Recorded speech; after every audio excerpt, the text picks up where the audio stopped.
evening, meat suits. Sorry, it was sounding weird. I wasn't sure where to jump in. Welcome back to Read and Weep, podcast about movies and friendship. This is season 5, Kevin Bacon's Exquisite Corpse, and we are just 3 cowboys playing a very long movie-watching game. I am your host, Alex Falcone, recording, as always, in lovely North Koreatown, Los Angeles, and I am joined by frenemies, I guess? My two sometimes partners, sometimes rivals. First up, he's at Anthony Lopez, part 2 on Twitter. He's in Southeast Portland. He's good, and I mean not that good, but like good, I guess. Like good at some things, also bad at other things, and a terrible person. It's Anthony Lopez. Alex, there are 2 kinds of podcast hosts. Those that everyone agrees with and are always happy to see him, and those who dig themselves out of the messes they constantly make for themselves. You dig. Also joining us, he's the co-host of the Old Gamers Almanac podcast.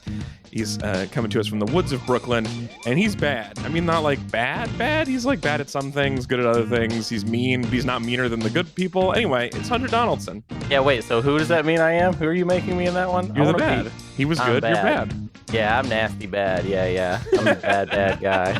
Bad guy. It's the good, the nasty, and the ugly. Yeah, I want to be the nasty. Can I be the nasty? What if it was the nasty, the ugly, and the not so good? I mean, I do think they're all bad, and they're all like 6s.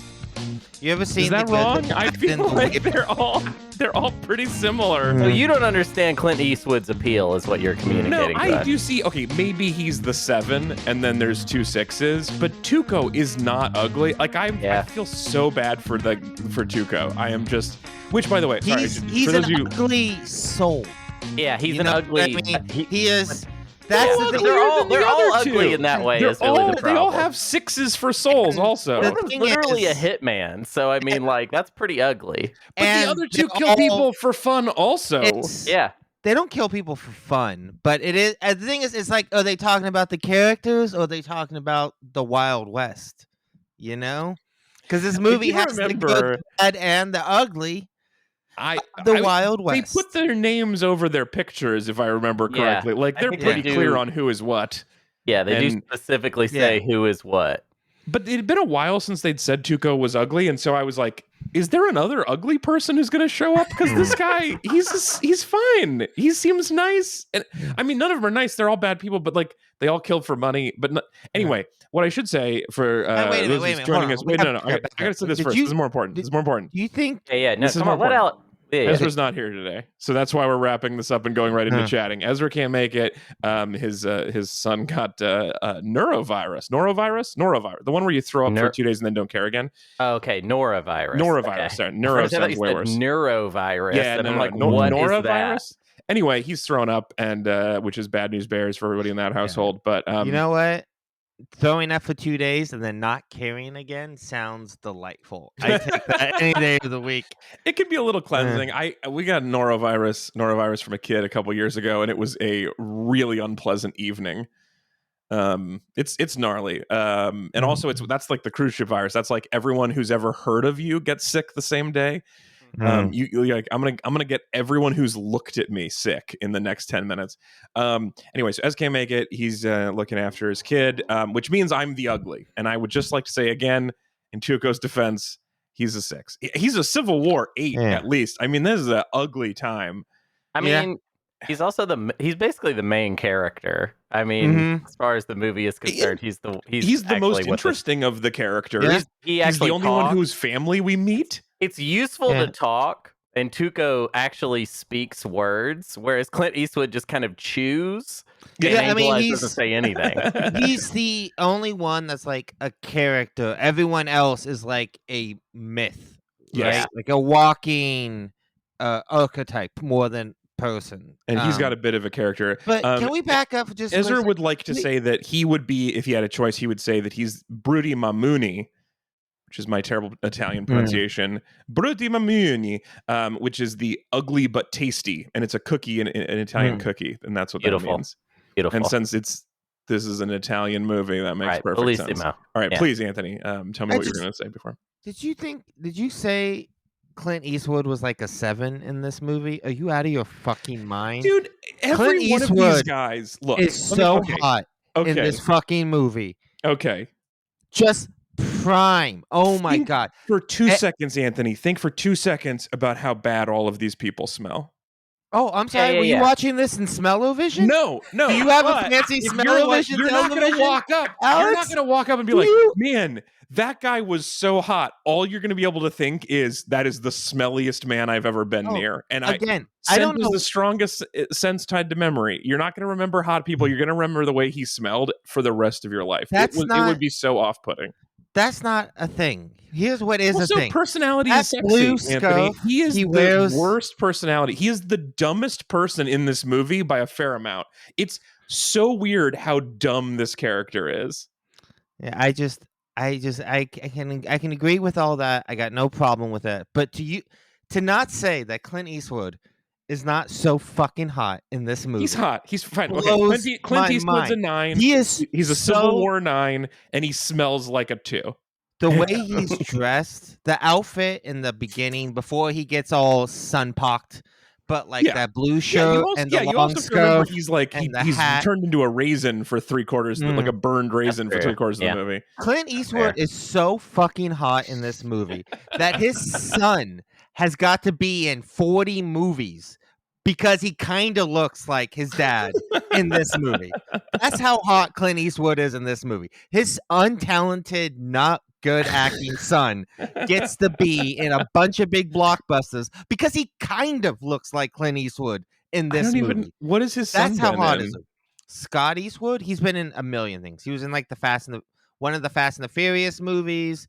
He's one of those guys. He's like, he does kind of look like Clint Eastwood. Mean Girls, stop trying to make Fletch happen. He's one of those actors. Okay. Like Hollywood is really trying to make Scott Eastwood, is his name right? Yeah, right. Scott Eastwood happen. He's in Pacific Rim. He's in a lot of action movies, in Overdrive and Gran Turismo and Dangerous and.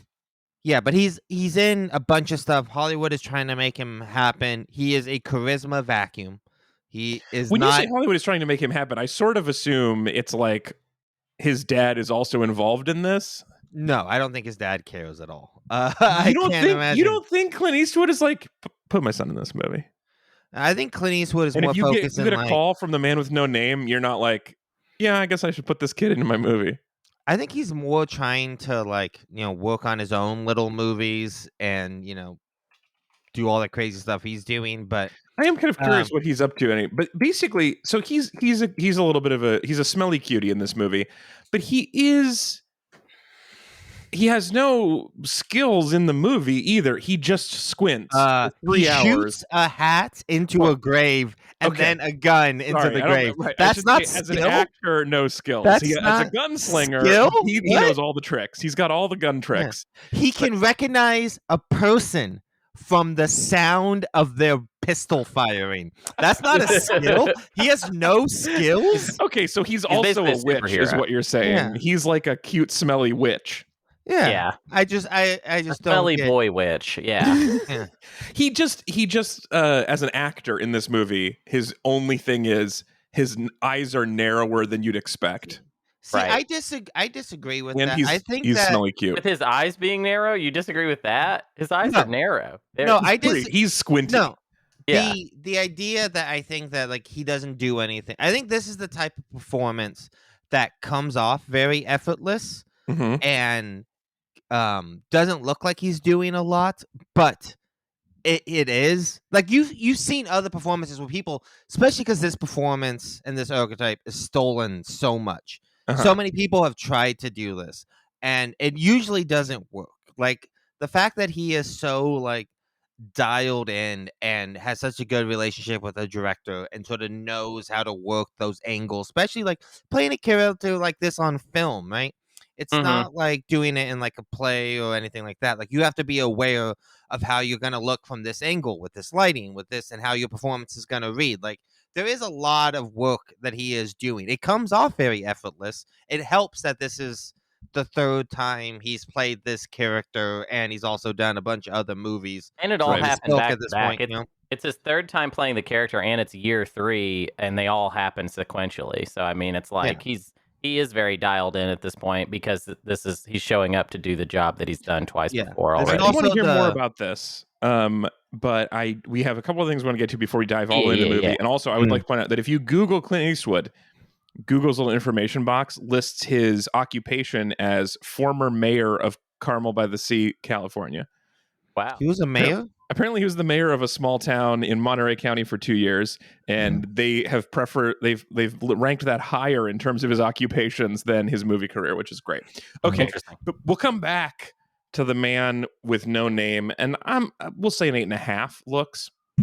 But before we do that, I just want to thank all of our fantastic 2.5 buddies. full numbers we negotiated him up from. We spent 10 minutes of this show already just trying to get Alex to increase his score, and he did 2.5 points. Next thing you're going to be like, Lee Van Cleef doesn't have a fantastic mustache. That's where this is going. And if you say that, I'll punch you through the screen. No, you're right. You're right. It's a fancy mustache, and I like a good mustache. I don't think it makes you hot. I think it makes you interesting and memorable. Lee Van Cleef was I would say it's hot. No, I say he has a great mustache. Yeah, it's a good mustache. It's a good mustache. He's one of those actors that like him and the mustache are a package deal. He always has the mustache in a movie. Do you know how iconic your facial hair has to be to like keep your mustache in every movie you're in? But don't you think Eli Wallach is also a little bit cute? Eli Wallach is very cute. I wouldn't call him ugly, is all I'm saying. No. I would never call him ugly soul. Oh man, he's like he's got the rugged, 5 o'clock shadow, but yeah, I don't know. Okay, looks good in a bubble bath. We really appreciate all of our fantastic meat buddies who support the show. If you want to join them and help keep this show limping through the fog, you can go to Metreon.com. We really appreciate everybody who supports the show. Before we talk about the movie, I want to do a quick segment 1, the news. Personal news a little bit, and then more national news. This is movie related, so I want to tell you personal news, which is we went and saw The Wizard of Oz in the graveyard over the weekend. What? I live very close to where Judy Garland is buried. Wow. At the Hollywood Forever Cemetery. Also buried there, Toto and the director of the movie. So they do a movie series in the Hollywood Forever Cemetery every summer, and I've been wanting to go for a while. It was closed down because of COVID for a bit, and this was the only one we could go to. But it was Judy Garland's 100th birthday, and so they were showing Wizard of Oz in a cemetery with all of these people involved in the film being buried there. And because it's Hollywood, they also had Judy Garland's daughter introduced the movie, so she was also at the graveyard, but on the other side. Liza Minnelli? Not Liza Minnelli. Liza Minnelli's half sister, whose name I've forgotten. She has 3 kids from the 5 marriages. I don't remember. But not Liza. I would have remembered Liza for sure. Okay. But it was such a good time. And if you guys are ever here in the summer, we're going to go watch a movie in a graveyard because it's a really, really cool vibe of this thing. It's also a cool graveyard just to like walk around in. And because this is LA, the only green space in the city of Los Angeles, the only parks are golf courses you're not allowed in or graveyards. So it's like the only like nice green walk that you can do anywhere near me. But when was the last time you saw Wizard of Oz? With you guys a year and a half ago? The show. 2 years ago? We did it for the show. Yeah, we watched it not too long ago. This was actually, it's funny, just also there's something about, as you guys both know, this is a dumb observation, but like watching a movie with a big group of people who are excited about it is a very different experience. And I saw the movie differently. Yeah. Like there are things I never laughed at on my own, but hearing the whole crowd laugh, I was like, oh, that is pretty saucy. I like that. Yeah. There's a line where Glenda goes, "Only bad witches are ugly," and everybody lost their mind. And I don't exactly know why it's funny, but I was like, that is kind of funny. That you're like, funny. You're ugly because you're bad, or you're bad because you're ugly. Either way, it's an interesting observation. But the whole crowd loved it, and so I was like, yeah, that is kind of fun. Yeah, that's cool. I mean, I would love to watch every movie with a hyped crowd for whatever movie it is that we're watching, I mean, that's honestly what keeps me liking like big budget. Like I'll go see a Marvel movie if it's in theaters on like the first night or whatever. Yeah. And there's people that are gonna eat up every little bit of it. I'll just kind of ride on their coattails and enjoy the movie. Well, it's also a little different with an older movie because it's the things that people resonate with might be different than if you saw it the first weekend. Like one of the things about this crowd was that these were big Toto fans. This was this group was really into Toto. Every time he did the anything, band, not the dog, right? Specifically they just really the dog. love. I think it was the dog. You know, they like. were I mean, they also might have near been fans of that song where Africa. Kilimanjaro is right next to. I don't know. Am I alone in this? But the second you started describing this, I just feel like it'd be weird to watch like the movie near where they're buried. Like that just feels like a weird experience to me to see their alive, young, and their corpse. And she's 16. Right over there. Yeah. Like, yeah. No, it is weird. I mean, mostly it's just a big lawn in the corner. You're not on the gravestones. You know, it's really just an outdoor venue that happens to be part of this cemetery. There's actually there's a good documentary about this cemetery called The Young and the Dead that was about this, like buying this Hollywood cemetery in disrepair and like turning it into a cool place to go. But yeah, like she is in a room, and Judy's got like a room. She's like the most famous person there, and it's like full of memorabilia, and people come there and like write her messages and cry and do all like. Yeah, I mean, she's very important to this. Toto has got a bench and a little dog statue. You don't see the corpses; you see like benches and rooms. Well, and yeah, stuff. yeah, I know how a cemetery. They don't bring Judy out during the movie, Hunter, and like resurrect her. Honestly, kind of seem to me, at least, it sort of seems like very poetic and beautiful, where like the closest thing to immortality that exists in this world, right, is like being a part of something like Wizard of Oz, right? Yeah, and that holds up. That people still talk about. That people still watch in big groups. There is something to like, like being close to where she's, final resting place and all of that, but like, like she's living on through this. Like there's something kind of beautiful about that, like juxtaposition, I see both of your points, that it's weird that her corpse is over there, and also it's kind of beautiful that this is immortality. Both of those things are true. Also, there's like there's like snacks and stuff, and your own blankets. It'd be weird if they did it at like the Papa's grave, all the Munchkins were buried in, like in somewhere, like Well, so that's actually, that reminds me of the other thing about looking at like some of the upcoming programming for this. So some of the other things they're showing Aliens, which would be like it's spooky. I think a spooky movie in the graveyard is a good idea. They're showing But I'm a Cheerleader, which would be like as part of Pride Month, a big fun party movie.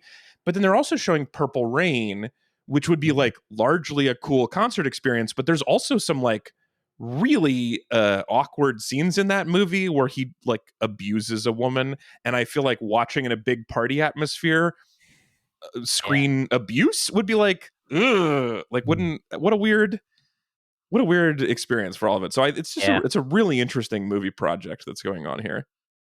Wow, yeah, they're showing a lot of stuff here. Yeah, and a lot of it sells out really fast. So we were like, we were lucky to get tickets to it, and I was very excited about it. We can't watch any Alien franchise because my wife thinks it's too much walking. Wait, what? If you ask her about Alien, she'll be like, they're just walking around the ship. It's just all walking. There's so much walking in that movie. Well, in Alien, yeah, because it's all just on a ship. But in Aliens, there's lots of running. Aliens, there's a lot more running, for sure. There's a lot of running in Alien. There's also a lot of like crouching into vents and stuff like that, which is like the slowest. This does not appeal to her. Type of walking. All right, one more thing I want to talk about really quick. This is in national news. I did not bring it up last week when it was announced that the Jokester II was, and when they first announced the sequel. But then, why are you doing it today? Why do we need to do this? This week they announced that it's going to be a musical with Lady Gaga. Yay. Yeah. Great. And I just would like to know why is this happening to me?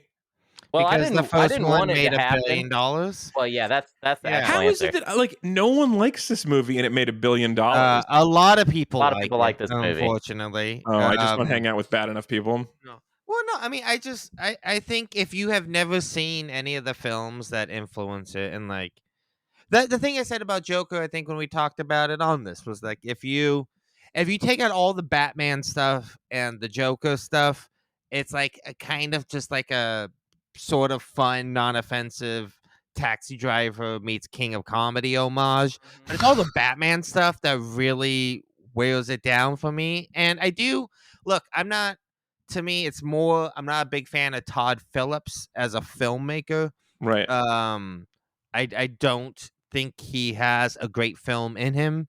But do you think if he did, it would be a musical? Like, can you explain to me why this is a musical? It may what as well does be that a mean? musical. It may as well be. At least I might see it. Yeah. I might see it. I was absolutely not going to see it for sure. If and anything, now I might. Well, one thing about Todd Phillips that I do kind of respect is, like the way he talked about the original Joker movie.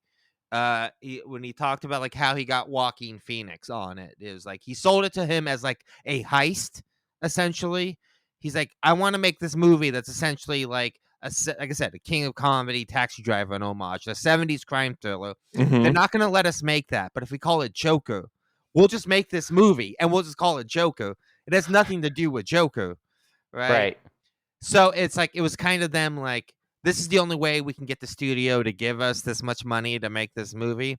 So if I think I hate it more without Batman, honestly. Yeah. I think the king of comedy, Taxi Driver, is one of the dumbest movies I've seen. And the fact that it's like, oh, it's Batman. It's like, oh, I'm not expecting the plot to make sense. Like that just covers over all this stuff that if it's trying to be a movie is like, what were you thinking? Right. But if the sequel is the same thing, like Todd Phillips and Joaquin Phoenix want to make a big musical, but they can't get it done unless they call it Joker. Okay. Then there's something kind of... Okay, now I like it. If somebody is lying to the studios, then I like it more. That is okay. Good. Okay. Yeah. I like that angle of it too. But Joker, as translated into being like a Martin Scorsese movie, like at least kind of makes some sense. Like the Joker is not a especially musical character, and especially since this is a sequel to a movie that was essentially Taxi Driver but worse. How is it going to make sense? How is this going to make any sense at all? We didn't make much sense last time either. So yeah, I mean the first one ends with like it was all a dream anyway, right? Like it's not. Oh, did it? Is that a lot of it was a dream? Well, I mean that's the whole thing with him. The relationship with a woman was a dream, but him killing a talk show host, I thought that was real. No, I mean I think the ending of the movie, right? The ending when it cuts to him in the asylum and they ask, "What are you thinking about?" and he goes, "You wouldn't get it," right? It's kind of implies that maybe nothing we saw in the movie until then. So they could do this forever. Real. They could just do a series of Joker dream movies with completely different genres and everything. But I mean, I think, okay, all right. I mean, that's stupid, but okay. Yeah, I'm not excited for it. I do hope the second time around. I think the biggest problem with Joker was like outside of the movie, it was like it as like a cultural artifact, right? I thought on both sides, everyone was an asshole about it. People in the press being like, "This is gonna inspire killings, and it's gonna be the worst thing that's ever been released." And other people who are big fans saying it's like the greatest cinema of all time. Right. Everyone talking, all conversations about the Joker sucked. None of them were good. No one had a good take on it. There was nothing interesting to say. It's a completely vapid, dumb movie. Because the truth was it was just like a mediocre movie. I mean, somebody could be like, "Oh, I like this because of XYZ," and I'd be like, "Okay, that sounds believable." And somebody could be like, "I didn't really like this movie," and that's fine. That's like the range of takes that were reasonable, but then it just got stretched to like the window was way too wide. The maximum window for takes on Joker. If we cannot do that again, if people can just be like, "Oh, well, I mean, it's kind of interesting, but I don't really want to see it," or be like, "Oh, I think Joaquin Phoenix will be great, and I love Lady Gaga, so I want to see." Yeah, if people could just kind of hang out in that middle area Hunter was just talking about. Yeah, that's because a good place the last time around was so miserable for everyone involved. Every take on the Joker was so fucking annoying and over the top. I mean, really, it was very Jokerish, the way people talked about it. But if we could just kind of hang out in the middle, and I mean, look, we're living in a post-Morbius world, so who even knows what comic book movies are going to look like? Point. Okay, I mean, we're going to end it on that. Joker came out pre-Morbius, and I think that shows. You look at the movie, you can definitely tell this was a movie that was not influenced by Morbius at all. That's why, you know what? Yeah. That's and if you think about the timing of this announcement, it had to have been that Todd Phillips saw Morbius and then kind of had a moment of there must be a Joker too. Because I have to comment on Morbius. I have to ride the Morb wave. Into this. Okay, well, this is a good ending. That was the news. We're going to come up and play the game here in a second. Stick around.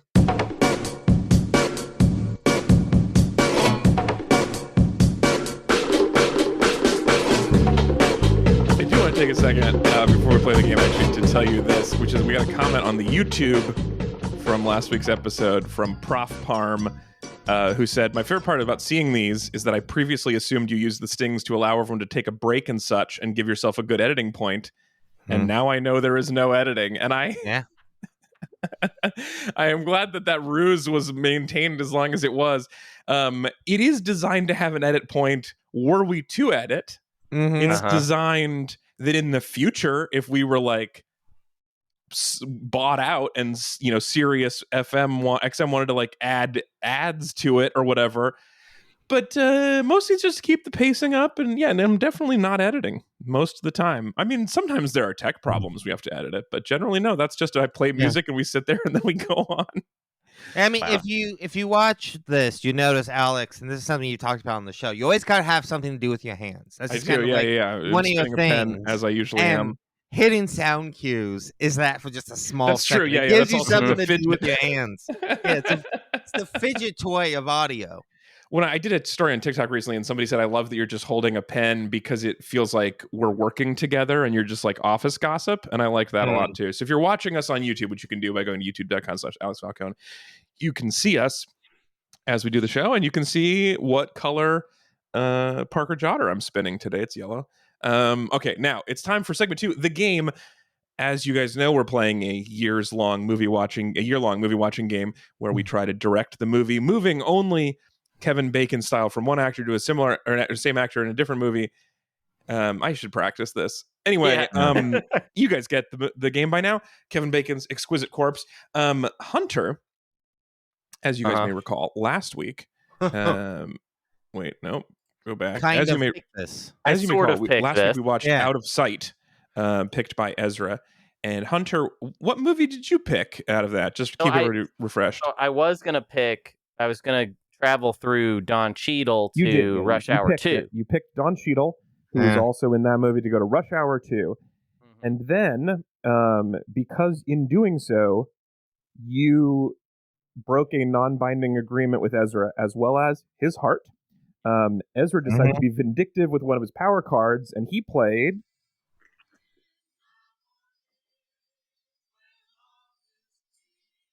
Spaghetti Night. That's right. And then he had the audacity not to show up for the episode. And then he bailed. He didn't want. It turns out 3 hours is actually kind of a hard amount of time.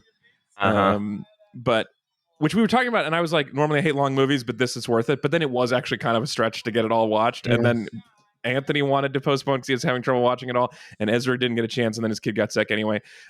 Anyway, the point is, it's Spaghetti Night. And that means, when you play the Spaghetti Night card, that means we have to immediately disregard the previous choice and pick a movie directed by Sergio Leone. And so we're just enjoying some spaghetti.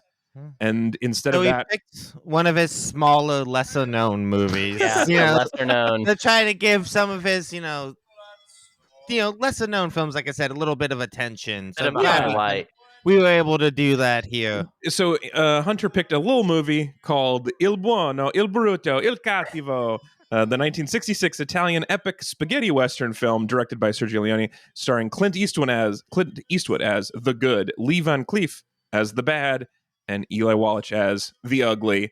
But we agree, he's cute too. Tuco Angel Eyes and The Man with No Name. I do want to say, I do want to ask this about Spaghetti Night really quick though. Is this racist?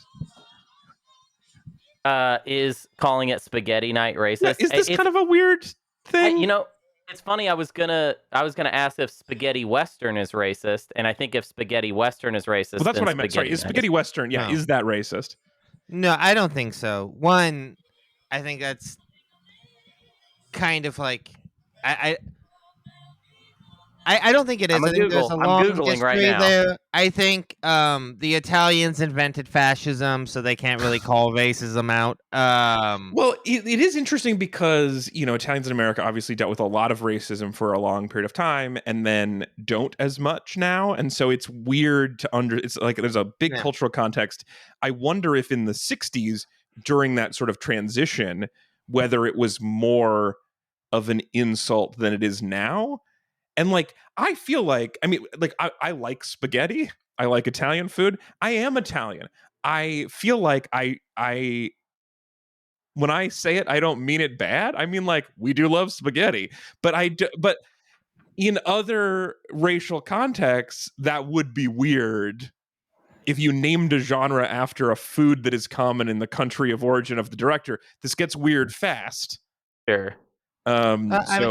Which I'm not going to brainstorm. You can fill in your own blanks at home with a racist version of that. I'm not going to say them. Well, but, since we're on this point, let me say something racist about the Italian people real fast. Yeah. One of the things I love about this movie, and I feel very bad about that. No, let me say something about this. One of my favorite things about this movie: only a film shot in Italy, made by Italian people, with the cast from all over the world, but filmed by Italian production companies, would you ever call Clint Eastwood a blonde? You know what I mean? He's not blonde at all. But if you a bunch of people with jet black hair and olive skin, he's the blondest person they probably have ever met. But if he's a blonde, all three of us are blondes. Yeah, that's true. I will say, if you're curious, according to Quora, is the term spaghetti western racist? The number one answer with 12 upvotes is yes. The number two answer with 2 upvotes is no. I think it would be so. Wasn't it known at the time that, like, wasn't it kind of looked down upon shooting films in, like, Italy, though, in America? Yeah. Wasn't it sort of considered, like, if you were an actor and you went and did that, it was like kind of like it. Yeah. So maybe until they kind of took off and became its own thing. But like the Italian film industry, we talked about it when we did like the Giallo stuff. Like the Italian film industry has a very specific way of shooting movies, right? Yeah, like they're not recording any audio on the set. The audio is so they have weird. The best way of making movies.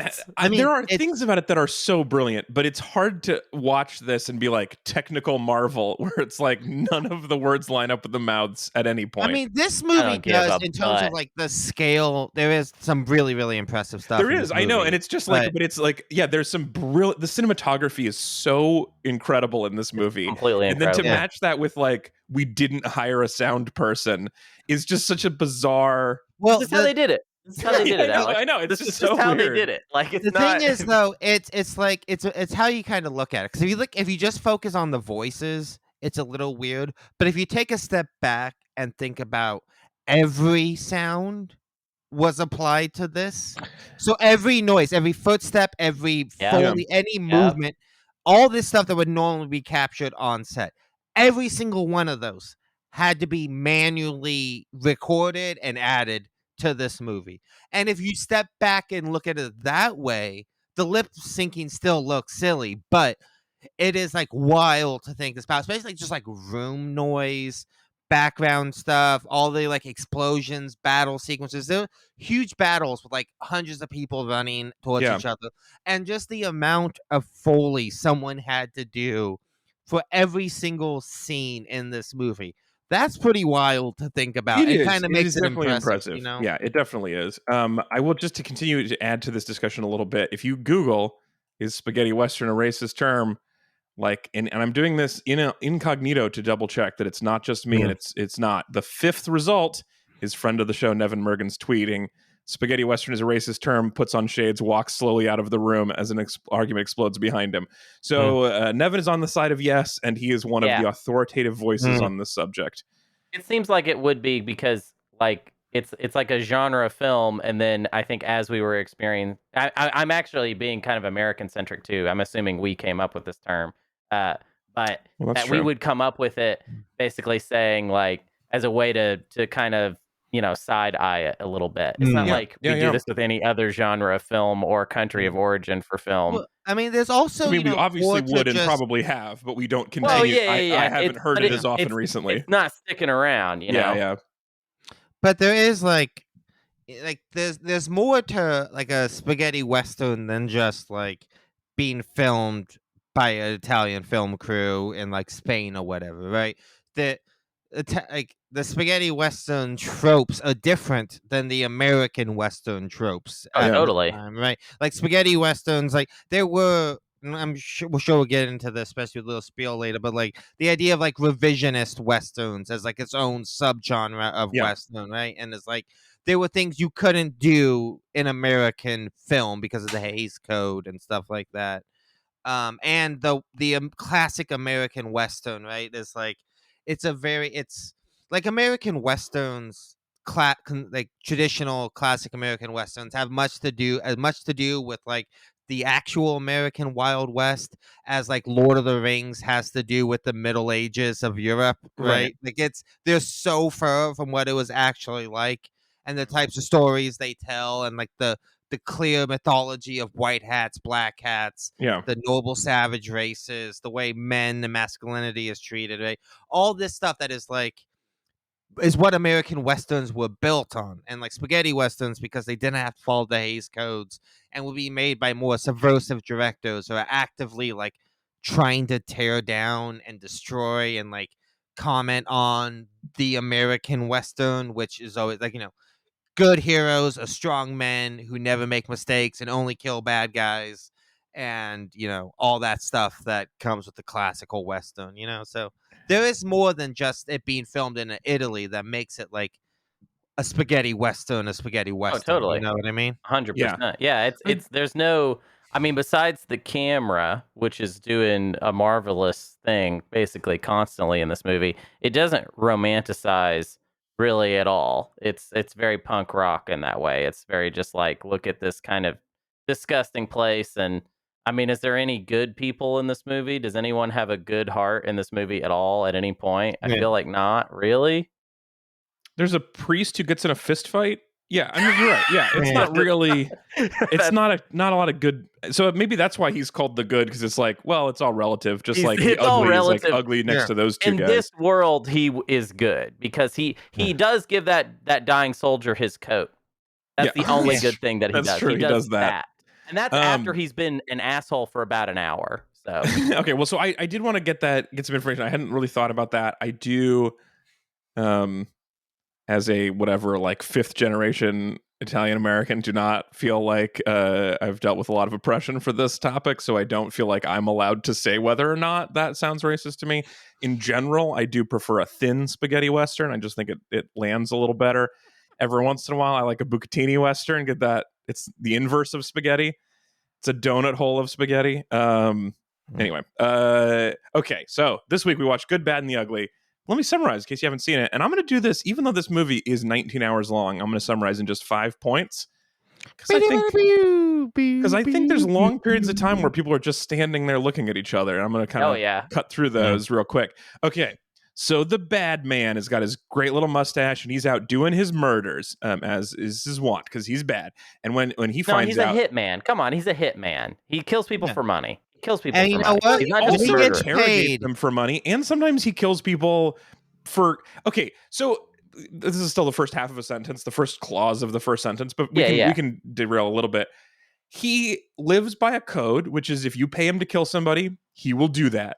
But also, if you give him $1, he'll just take that as implied that you meant to kill his boss and then just kill his boss. Like, he's like such a stickler for contracts, but killing his boss was on an assumed... He made up that contract. That was not a real hit. Right. Yeah, that's true. But it's like a lawyer. Like if you're committing a crime in front of a lawyer, they tell you to put $1 in their pocket because then like it's protected. Right, you know? Right, it's that kind of thing. This is classic hitman client priprivilege, you're saying. Yeah, you give me money, I have to do it. I have to kill a person. Okay, so that's his thing. He's a hitman, and he's out doing hits. Yeah, he's named Angel Eyes, even though his eyes are fine, and he really should be Angel Stash. Anyway, like that's the better feature. But anyway, so he's out doing his hits. When he hears a story, he comes to find out about a tale, a yarn about a box of money that the Confederates hid away as they're about to lose a war. Meanwhile, the good and the ugly are just buddies doing little scams on police officers, which seems fine, and no one gets hurt despite repeated attempts at hanging. The good and the ugly, you got to buy a new hat because when someone shoots your hat off, it does fit a hole straight through it. I don't understand the physics of shooting a hat off at all. I thought maybe it was hitting the brim at such an angle I'm not quite clear on how you can shoot someone in the face and then only the hat comes off. This is the thing about the violence of these movies. This is an incredibly violent movie with no blood at all. This is one of those where like people are like stuffed animals where you like shoot them and then they're like, whoop, oh well. Yeah, and there's no, yeah. It's called a Chris Nolan movie. Yeah, and it's the same way he makes movies. There's a lot of movies that do this, which is actually. I was just talking to another friend of the show about this for he's doing a thesis in a film school, but he was talking about bloodless violence as like one of the things about film that like is actually kind of dangerous. It's not glorifying the violence, but making it seem fun and easy, and like there's no cleanup afterwards. Costless violence. Yeah, costless. Like, exactly. Yeah. That's the. And there's a lot of that in this. I mean, it's like real chill when people shoot each other in the heads. Anyway, they're doing this thing though where it's like, oh, I'll let you get hung, and then I will shoot with a rifle the rope, and man, you got to be right 100% of the time for that scam to work. This is a high risk game. What's his name? Shorty or whatever finds out the hard way. Oh, right. The other guy he runs the con with. I mean, it's actually pretty low stakes for him, I guess. Which is actually the argument that they get in. So the good and the ugly get in a fight over who is like deserves more than half because one of them's taking more of a risk, but the other one is like more helpful. Anyway, and it turns into them almost but not quite murdering each other, which is a theme. If you're going to kill someone, don't just take them for a walk and hope the Lord will do it. You got to like go for it all the way because it might come back to haunt you. So they go back and forth trying to murder each other, in the middle of which they discover each get half of the location of the hidden money box from the Confederates. Now we got 3 men who all are interested in getting the same cash box. Also, there's a civil war going on, which I don't know. I didn't realize the Civil War got that far west and south. I guess that was kind of an interesting thing about this, and maybe it didn't. I didn't actually look it up. They worried too much about the actual logistics. Yeah, they probably did not. Of course, this is happening in Italy, so who knows? But they, anyway, there's a civil war going on, and so the good and the ugly, they dress up as the bad guys because they want to go find a bad guy's money, and then they are immediately captured by the good guys who look like bad guys because it was dusty out, which seems like great bit. It's a very good bit. It's funny. It does seem like maybe could have gotten them killed in a friendly fire accident very easily. They probably should have been a little more careful about not making their coats look like the other team's coats. Anyway, and then they go to jail, and they're in the jail, and they find out guess who has taken a break from being a hitman and gone through the application and promotion process and worked his way up to head of the jail that he's in. That's right, it's the baddie is there, and he tortures half the information out of the ugly guy, and then lets him go / tells him to be killed, which might come back to haunt him later. Right, and then he teams up with the good guy. Now they each have half, and they're going to go find the cash box. Meanwhile, after that, meanwhile, the bad guy or the ugly is like goes on a train and is like, "What if I don't get killed?" So he doesn't get killed, and then it is starting to get long. This was only 5 points, but I'm bored already. Anyway, they go through a bunch of trauma stuff, and they're like, "Oh, are we still friends? Maybe do we?" And so they team up to go fight against the bad guy, and they end up in a circle, and anyway, the bad guy dies. It's fine. And then they blow up a bridge. There's some mild double crosses. There's the showdown. And then they get each $100,000 in the 1860s, which is insane. There's 2 people who don't own a house. Like they're just riding on a horse. They're homeless.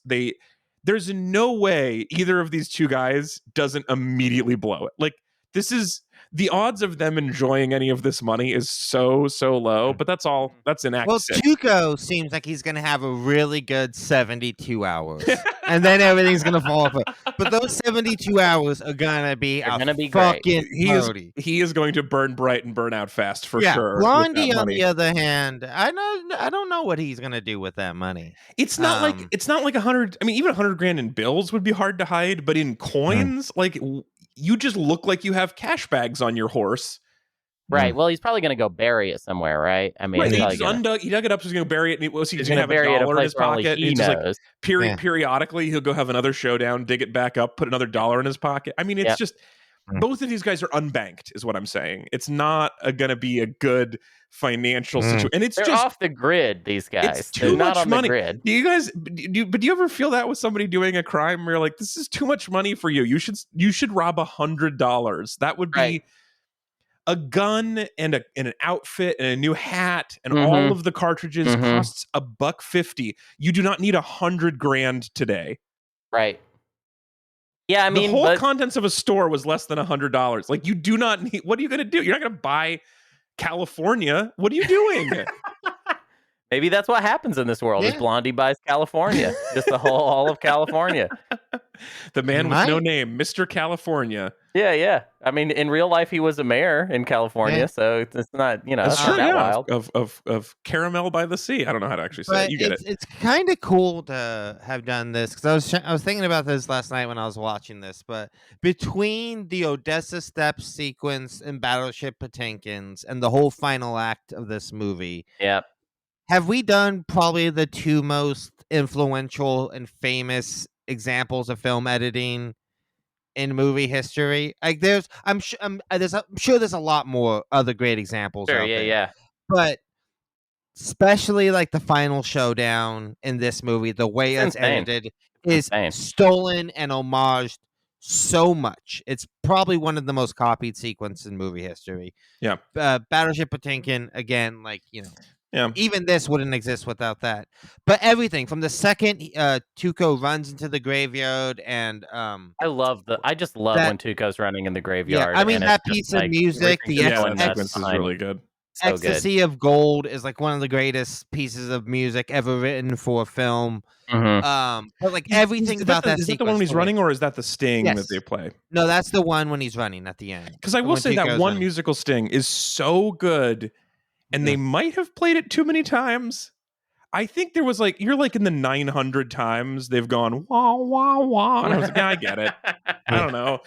I loved it the first 800 times, and now I'm a little tired of it.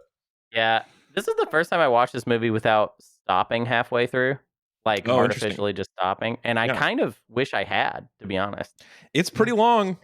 And you can see why it's 3 hours long. There's a scene where we watch him eat soup and bread in real time, an entire meal, and it looks awesome. It's a very good depiction of bread and soup, and I'm into it. It was more vegetable forward than I would have expected for a soup of the time. I would have expected more like beans and a little meat, maybe, but he gets a whole anyway. But we watch in real time him eat a full meal before he murders that guy, and it's not important for the rest of the movie. Well, it is. It's an insight, but the piece of information. It's not like that guy is important. It's not like the soup comes back. It's like we just. I mean, okay. How important even is the story? Is Good, the Bad, and the Ugly not maybe the ultimate example of just maybe a movie doesn't have to have a very good story to be an amazing movie. Maybe all you need are characters and theme and situations, and a musical sting. Wide shots of the American Southwest. What is this movie even about? It is about a lot of things emotionally, but as far as the story, what happens? You just summarized it. 3 guys chasing a MacGuffin is what it is. That's all it is. The other movies that kind of fit into this template, right? Like the Mad Max films are a great example of this.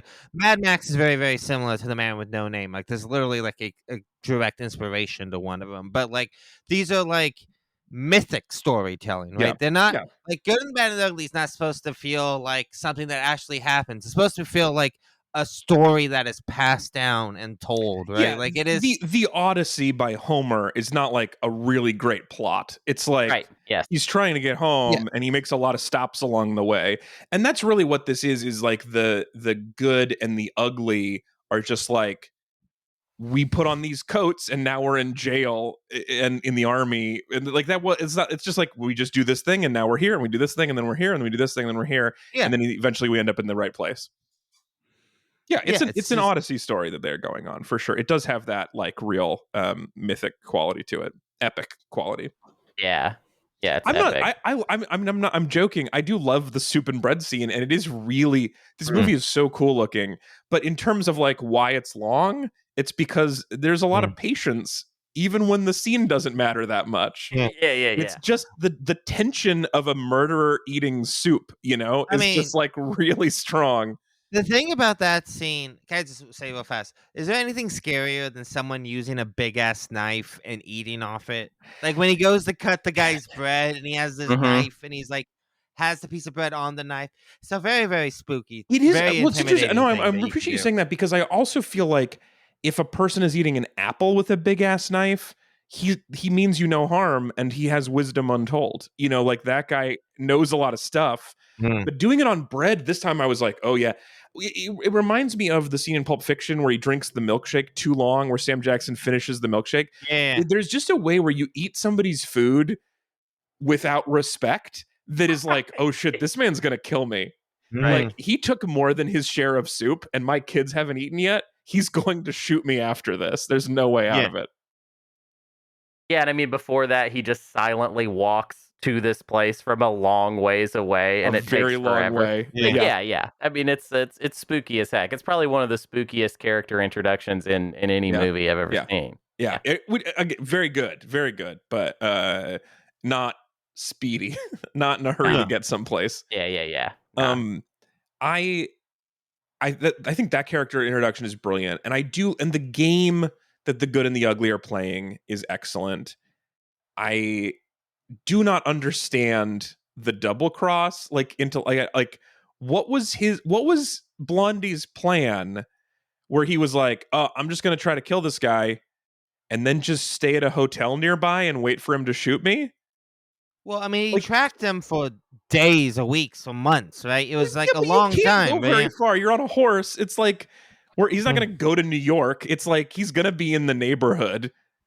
I mean, he seemed like really fine with getting killed. Definitely like not asking for it, but definitely like his motto, even though they call him the good, he was really the embodiment of I'd rather be lucky than good. Because he reliably, the whole time he's getting marched across the desert, I'm like, he's probably got a plan. Nope, no plan. He was just going to die that way, and then happens upon this information and then stays alive. So just really, I mean, it is no plan at all for that guy. Just to really chill about the future for how talented he is. But yeah, like you said, it's all there in service of like really great character moments and to have like this sort of like long journey. I mean, like, even though that's I didn't say that, but I agree with it. But like Tuco's reaction, like his change in tone from like kicking over the water that he's like washing his feet in to being like, Blondie, my good friend, I love you so much. Yeah, I need you with me, please. Like it's so delightful. And then I have no family. You're my only family. And the next scene is like, oh, this is my brother. Yeah, I mean, I do love that when they're driving away and he's talking about how much his brother loves him, and Blondie is like, yeah, all right, whatever. Like he doesn't call him on it, doesn't say anything about it. It's like unspoken, but it is just like it puts in perspective like everything that Tuco kind of says. I think this really is actually emblematic of a thing that most of us know, which is the ugly had to have the most personality. Mm-hmm. Right. That's just how it works. Of course. He's not hot. He's had to cultivate interests and hobbies. Hot people don't even have to talk. They just look. Yeah. Clint Eastwood does not have a lot of personality, but Tuco is all personality. Yeah. Yeah, I mean, I forget about the other two when I'm watching the movie. I'm just like, I guess this movie is just about this one guy. Yeah, about this character actor, who incidentally is not Mexican American in descent. So, not at all. Just a white guy playing that character, playing Tuco. Mm-hmm. The other character that was like the funniest character to me is the store owner that Tuco robs, where Tuco walks in looking a little bit like a bandit and is like, put a gun on the table, and the store owner's like, ugh, I closed at 4, but here is a firearm. And then he's like, okay, but put bullets in it. He's like, ugh, I'd like to go home, but sure, bandit, have a gun and bullets. And he's like, also give me all these clothes. And then the guy seems surprised when he gets robbed. Like, you just gave a bandit a gun for free. Right. I mean, he lets him keep the alcohol, which is very nice. He does. He gives him the booze back. But I was not the most cautious. Like, for a time where the whole world was so dangerous, I feel like not a very cautious man, that store owner. Well, I mean, I love that it's like a guy who is like so obviously being pit upon. Like Tuco never actually has to come out and say that he's robbing him. Right. He doesn't. It's just implied. The shopping is like, yeah, I know what's going on. When he's like, how much money? $20. No. It's like, oh yeah, you mean how much money do I have? Okay, how much money am I going to lose in this robbery? Sure. Okay, it's $100. Great scene. Yeah, all those little sequences in this movie are so great. All these like little characters they come across. The really drunk captain is very, very funny. The like prison band of Confederate soldiers who are like they're in prison, but they still get to like have a jam session every day during torture time. It's very funny. Yeah. So you mentioned, Anthony, we're gonna talk more about this in a second in the third segment when we're picking our next movie. But you mentioned that Clint Eastwood made a movie sort of apologizing for all of his time here. So what is the thing about? Maybe this is obvious and I should know, but just like what specifically is the thing that Clint Eastwood felt bad about for these characters? Well, it's not that it necessarily felt bad. So what I'm talking about is for what movie we should do next, and I suggested we should do Unforgiven. Mm-hmm. Unforgiven is a masterpiece. It's probably the most famous and influential revisionist Western ever made. It is Clint Eastwood made it in like 1993, 1994. But it is Clint Eastwood as a much older man trying to make a movie that is, like I said, not necessarily apologizing, but trying to sort of make up for the fact that he made sort of what we were talking about earlier with costless violence. Right. Stuff that glorifies the American West. I mean, less so like the spaghetti Western movies certainly do have a revisionist take in sort of how they sort of address the West and it's how they paint it. It's not like, the clear white hat, black hats that you get with American Western, but the violence is still cheap. It's fast. Life is completely expendable. You don't really think about these things. And then I want to cut in on this point specifically and say more like what they're doing, what like Sergio Leone is doing, and all the Italian directors working on these westerns. It's like a satire thing to me. It's like they're sort of like deconstructing or making fun of or being like it wouldn't really be like this, and they're thinking about John Wayne a lot. You know what I mean? Yeah. And that's something that I feel like is kind of lost on us when we watch this movie, because Westerns were not important in our culture while we've been alive. You know what I mean? So we didn't grow up watching John Wayne, who's supposedly this, very good moral guy, even though he's crazy racist and in all these crazy racist movies.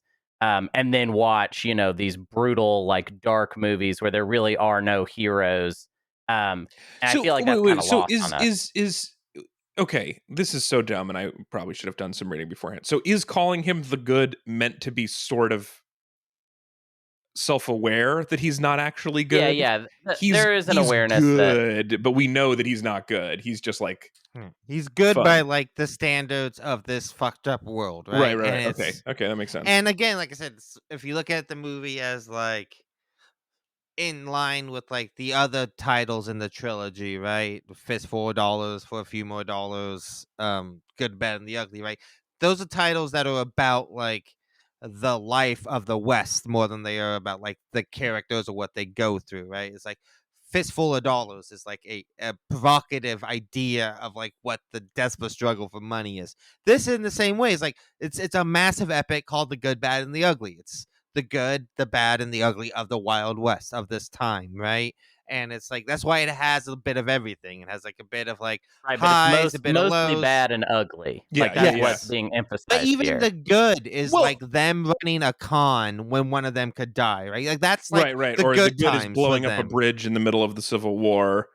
Or I will say, I don't feel a lot of coolness from anything that they are doing. I do not find shooting this rope particularly cool, but the way the bad leans on the door frame in that shot when we first are meeting him before he eats soup, it's pretty fucking cool, you guys. That's pretty cool. He's pretty cool.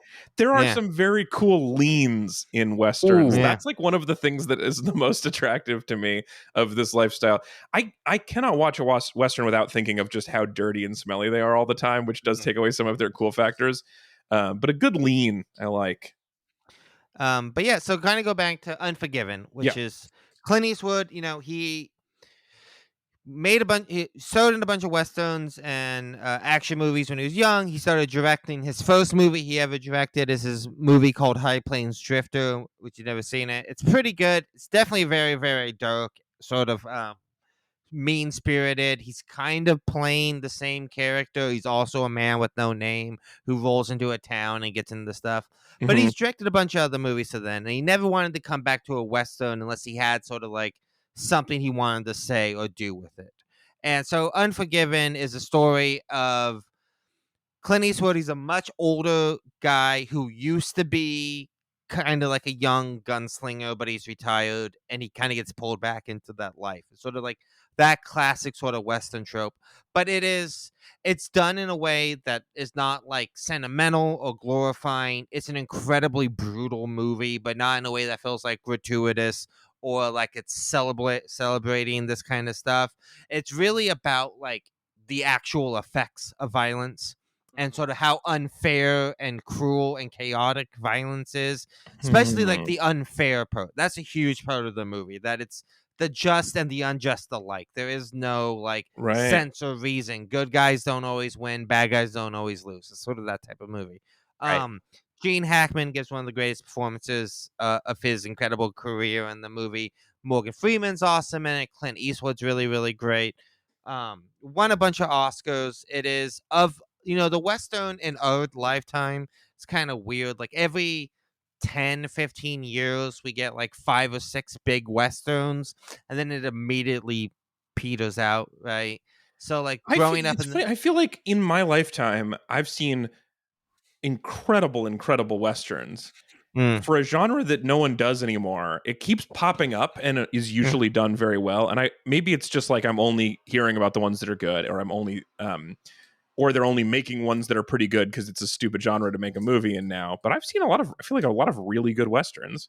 Yeah, and I mean the thing is like the Western is also like No Country for Old Men is a Western, right? Just because it takes place in 1980s doesn't mean it's not a Western. Yeah, it is like Baby Yoda is a Western. Yeah, Mandalorian. Yeah. Mandalorian. Yeah. But yeah, there is like a Why lot would you of name it after that character when it's really a show about Baby Yoda. Do you think they should have just named it Baby Yoda? Yeah, Do you think that's Baby why Yoda. they should have named the If whole show? If it was called Bucket Hat and Space Baby, I would watch that. But just if you if you called it Baby Yoda, I feel like this is the only reason I watched. I don't care about a Star Wars show now, but everyone was like, "Oh, look at this baby," and I'm like, "All right, fine, I'll watch a show with a baby in it." Bucket Hat and Space Yoda actually would be a really good title. Yeah, good name for a band. Yeah. Unforgiven, I think, is a very good companion piece to especially a film like this. It's really, really well made. I'm a big fan of it. I haven't seen it in a long time. I've been really wanting to revisit it anyway. I think Clint Eastwood is, for all intents and purposes, kind of a piece of shit, but he's a very fascinating director when you look at his film. The fact that he's still making movies, still starring in the movies, it's all these great stories about the way he makes movies.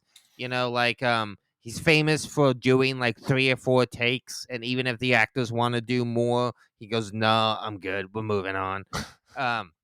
Famously doesn't say action, because when he started making movies, he made a lot of Westerns, and when you scream action, that startles the horses.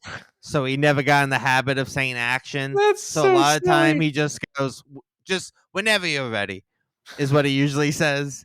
Well, I mean, I feel like now, presumably, like since it's so much easier to have an infinite amount of film, you would just be like, "Well, we've been rolling for a while, so yeah, just start whenever." Yeah, I mean he still makes movies like that. Like it's crazy how prolific he is for such an old guy. He still comes out with like a movie every other year. Most of them aren't good, but every once in a while he makes a banger. Okay, so I'm interested. I want to talk about that a little bit more in segment 3. We're gonna wrap this up, but I guess I do feel like I've been complaining for a little bit that in our list of movies we've watched for this season, especially, it's been like the most macho bullshit we've ever watched on the show. And admittedly, there's 4 dudes picking movies. It's a risk. But it's interesting because I feel like knowing all 4 of us at various levels, personality-wise, none of us are interested in macho shit. like none of us are macho dudes. Yep. And so it is weird, especially with something like this that is like pure machismo. How do we keep doing this? Why do we keep watching? Why do we keep being drawn to? Cinema's kind of macho. Like, to be honest, like classic cinema kind of has a macho lane, especially the further back you go. And because of how this game works, it's really easy for us to get caught in like a series of things that are closely related. I mean, that's literally how the game works. Well, but we did not watch Princess Diaries and then get into like a Mandy Moore kick or whatever. We didn't. Like, I think, well, so maybe part of it then is also just chosen movies because we're directing towards those as well. Also, a little cautious about. I do think some of our movies definitely fall into that, but I do think that there is a kind of a reading that it's like, well, not machismo means we're doing like Mandy Moore films, which are like critically reviled and are not good movies, right? Like there is like we're doing like that, but it's like there are like a lot of these movies, like stuff like like Michael Clayton or Out of Sight or anything like stuff like that, are like I guess that they have like male leads, but I wouldn't really say they're like super It's not like we're talking about like Joker and like Fight Club and we like did talk about Joker and we have done Fight Club, just not this season. But that's what I mean. We're not doing that stuff. We're not doing we do Predator and stuff like that right now. Like I do think we have a fairly wide swath of movies. I do think it would be nice if we got sort of more genre stuff. But I don't think this is as heavy as you're sort of implying. I mean, it is. Well, so if we were to add up the actors above the fold in these 19 movies, there's like 4 women. So I do think there's just a lack of women acting in the movies that we're talking about. But also there is like even in like our top 5, The Third Man and Edge of Tomorrow both have a lot to do with men committing crimes and trying to seem cool. There's a lot of shooting going on here. I like Batman is about like a macho idiot rich guy fighting a macho idiot crazy guy. Like there is just like there's just more testosterone in this list than I watch on a normal basis, and it is just kind of interesting that that's happened. And I just wanted to say, like, I don't think that if you're a woman who likes The Third Man, that doesn't mean you're a macho, right? Like women can like The Third Man just as much and find stuff in it that I think. So let's jump into that now. So let's actually look at our master movie list. This is as you know, we are ranking all of our movies in order of the best films of all time of season 5. This is our 20th movie of the season. Shouldn't we have 21? It's episode 21. Did we skip a movie? What's going on? Anyway, well, we did Drive My Car. Oh right, yeah, we did an episode that was not on this list. That didn't count. Right, good. Which should be very high up on the list. It would be if it was a movie from the game, but it's not. So the master quality list. Where do we rank the good, the bad, and the ugly? That's tough. Yeah. Why is it tough, Hunter? Just because it's like, I don't know, we got a lot of stuff towards the top, and it's weird. I think this movie is really great. It's obviously a really important movie, but it's not my favorite Leone film.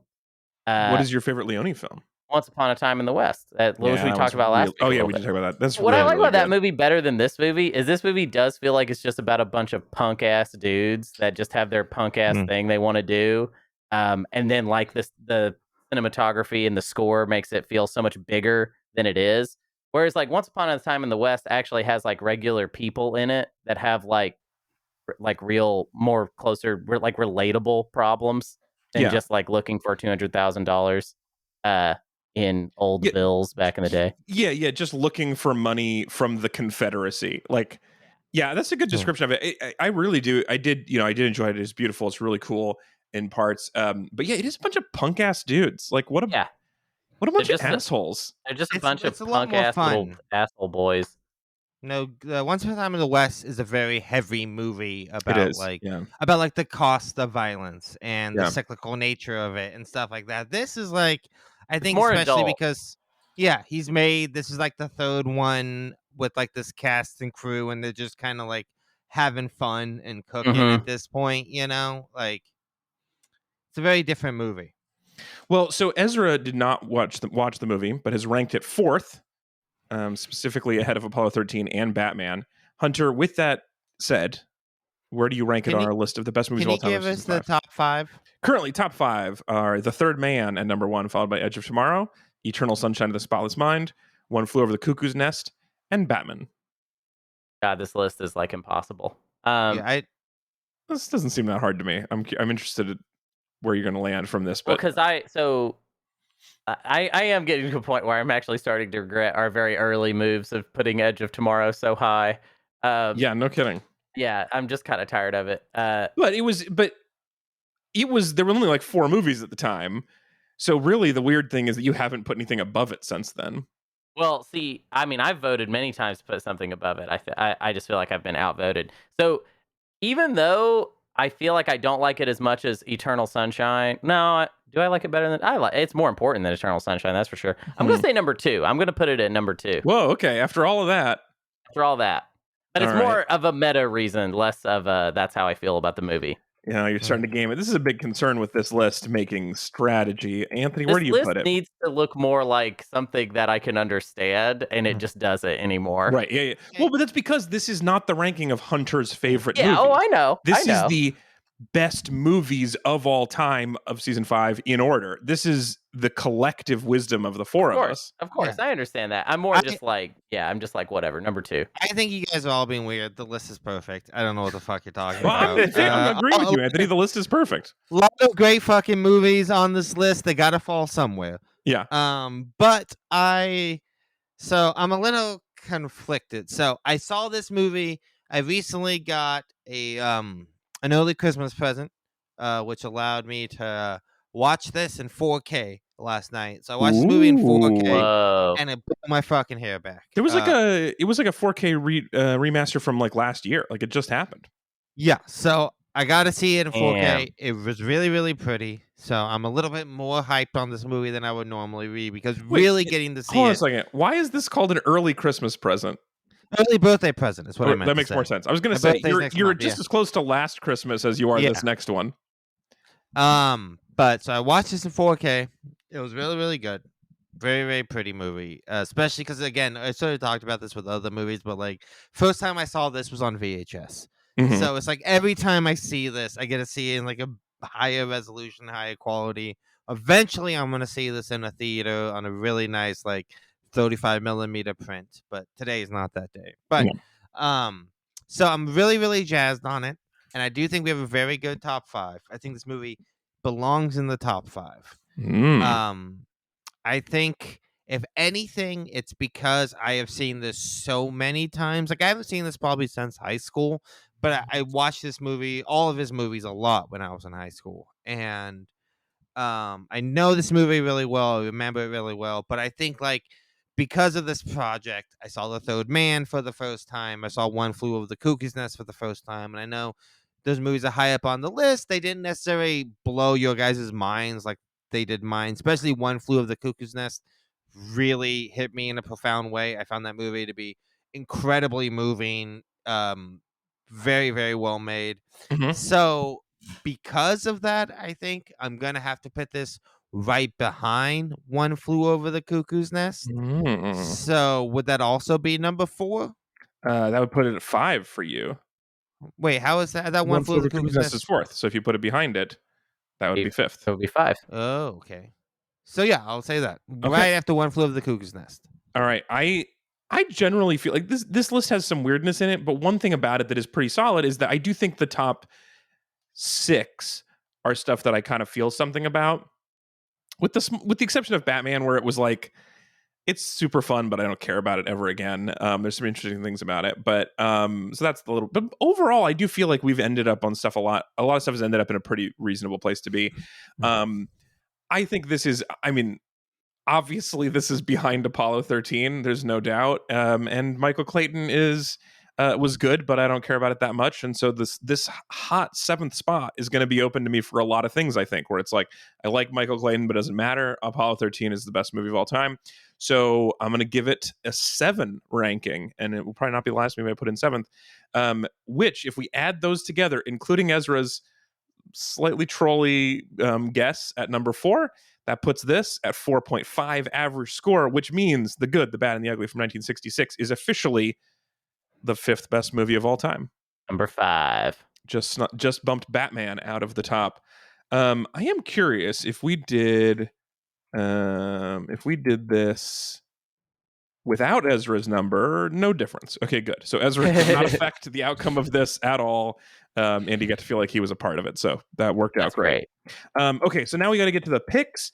So here's the interesting thing about what we're at. So we're at the end of round 5, which means next week we're going to redraw and possibly score some points. It is my turn to pick.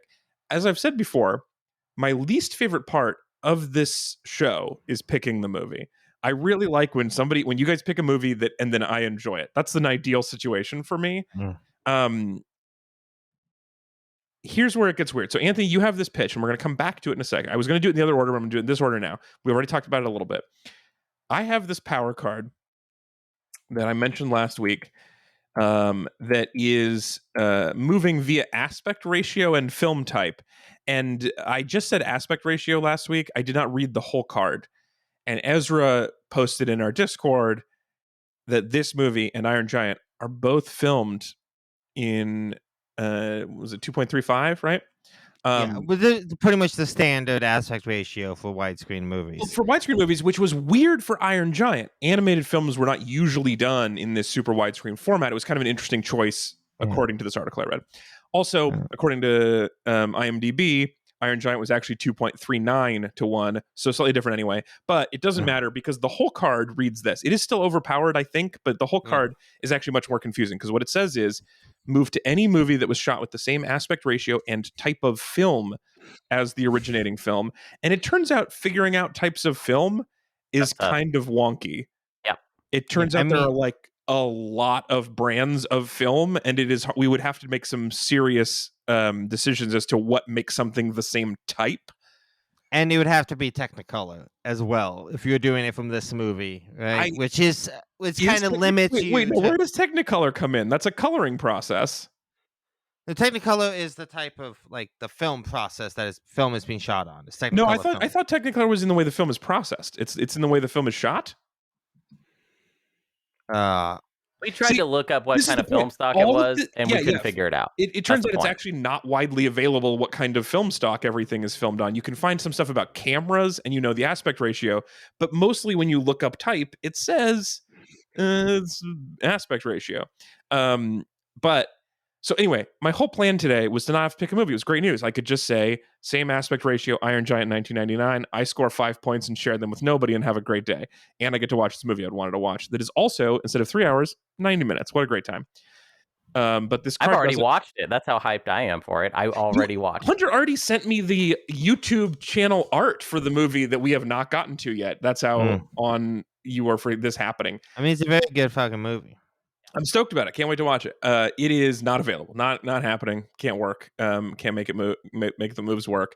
And since I did not plan a backup plan because I thought that would work until I was talking to Hunter right before we started today, I'm going to let Anthony pick for me, which is what I want to happen anyway. So we are going to travel via Kevin Costner. Clint Eastwood? I mean, Clint Eastwood. Clint Eastwood, whatever. They're the same. Same guy. Clint Eastwood to Unforgiven.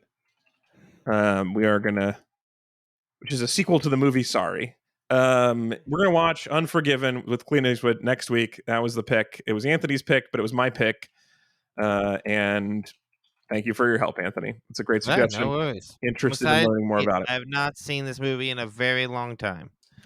I still have a power card from the first round draw that is just like not that helpful, and like all of my power cards now are just kind of like, ugh, it's not as fun. Have a power card from the first drawing that I literally do not understand what it means. Well, right. Like, so I don't understand what I would do with it. The thing about power cards is we asked for suggestions and then I copied them verbatim out of Twitter and then dealt into the deck and dealt them out. And that's how this game works. It's not play tested.